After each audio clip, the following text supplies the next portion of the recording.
പ്രിയ പ്രേക്ഷകർക്ക് സീരിയൽ ന്യൂസിലേക്ക് സ്വാഗതം. ചാക്കോയും മേരിയും എന്ന പരമ്പരയിൽ പുതിയ മാറ്റങ്ങളാണ് കടന്നു വന്നിരിക്കുന്നത്. സേവ്യറിനെയും സണ്ണിയെയും ചെന്ന് കാണുന്ന സിഐ നിങ്ങളെ തന്നെയാണ് സംശയമെന്ന് പറയുകയും താൻ സേവ്യറിന്റെ കോളുകൾ എടുത്ത് പരിശോധിച്ചുവെന്നും അതിൽ നിന്ന് സേവ്യർ ഒരാളെ കുറെ തവണ വിളിച്ച കാര്യം തനിക്കും മനസ്സിലാക്കാൻ സാധിച്ചുവെന്ന് പറയുകയും ഇതിനെ കേന്ദ്രീകരിച്ച് തന്റെ അന്വേഷണം മുന്നോട്ട് കൊണ്ടുപോയതിനെ തുടർന്ന് തനിക്ക് മനസ്സിലാക്കാൻ സാധിച്ചത് അത് മറ്റൊരാളുടെ പേരിലെടുത്ത സിം കാർഡാണ് എന്നും മാത്രമല്ല സേവ്യർ ഫോൺ ചെയ്തത് ചാക്കോയ്ക്ക് അപകടം നേരിട്ട സമയത്ത് തന്നെയാണ് എന്നുള്ളതിൽ കൂടുതൽ ദുരൂഹതയില്ലേ എന്ന് ചോദിച്ചതിനെ തുടർന്ന് അന്വേഷണം മുന്നോട്ട് തന്നെ പോകട്ടെ എന്നും തന്റെ ഭാഗത്ത് എന്തെങ്കിലും തെറ്റ് സംഭവിച്ചു എന്ന് തെളിയിക്കാൻ സാധിക്കുകയാണ് എങ്കിൽ ശിക്ഷ ഏറ്റുവാങ്ങാൻ താൻ തയ്യാറാണ് എന്ന് പറയുകയും ചെയ്തതിനെ തുടർന്ന് അവിടെ നിന്ന് സിഐ മടങ്ങി പോകുന്നു. ഇതേ തുടർന്ന് അപ്രതീക്ഷിതമായി ടിവിയിൽ വരുന്ന ഫ്ലാഷ് ന്യൂസ് രാജലക്ഷ്മി കാണാൻ ഇടയായതിനെ തുടർന്ന് ഒരു യുവാവ് ട്രെയിനിന്റെ അടിയിൽപ്പെട്ട് മരിച്ചുവെന്നും അരികിൽ നിന്ന് അവന്റെ വയലിൻ ലഭിച്ചുവെന്നും പറയുന്നത് കേൾക്കാൻ ഇടയായതിനെ തുടർന്ന് അത് ചാക്കോ തന്നെയാണ് എന്ന് അവർ ഉറപ്പിക്കുന്നു.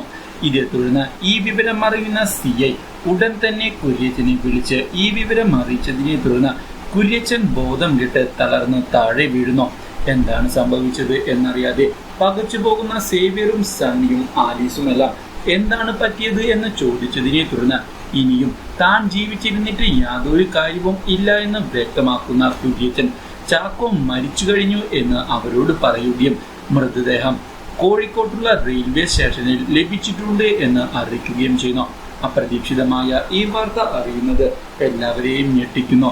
ഇതേ തുടർന്ന് ജിനി ഈ കാര്യമെല്ലാം ത്രേസിയെയും അതുപോലെ തന്നെ എൽസിയെയും അറിയിക്കുന്നു. ഈ ദുരന്ത വാർത്ത അവരെയും തകർത്ത് കളയുന്നു. എന്നാൽ വിഷമം അഭിനയിക്കുന്ന സേവ്യറും സണ്ണിയും കാര്യങ്ങൾ വിജയിച്ചു എന്ന് മനസ്സിൽ കരുതുകയും ഇനി അതിന്റെ ആഘോഷം മുന്നോട്ട് കൊണ്ടുപോകണം എന്ന് മനസ്സിൽ ഉറപ്പിക്കുകയും ചെയ്യുന്നു.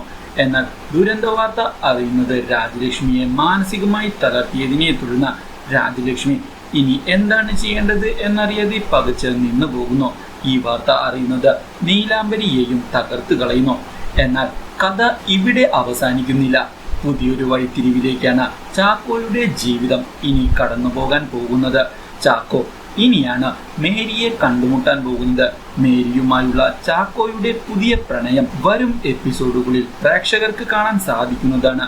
ചാക്കോയുടെ ജീവിതത്തിൽ എന്നും തുണയായി മേരി ഉണ്ടാവുകയും അതുപോലെ തന്നെ മേരിയുടെ വരവ് ചാക്കോയുടെ ജീവിതത്തെ പുതിയ വെളിച്ചത്തിലേക്കാണ് നയിക്കാൻ പോകുന്നത്. കൂടുതൽ അപ്ഡേറ്റ്സുകൾ അറിയുന്നതിന് വേണ്ടി ഈ ചാനൽ മറക്കാതെ സബ്സ്ക്രൈബ് ചെയ്യുക. ഈ വീഡിയോ ഇഷ്ടമായി എങ്കിൽ ലൈക്ക് ചെയ്യാൻ മറക്കരുത്. Do like, share and subscribe.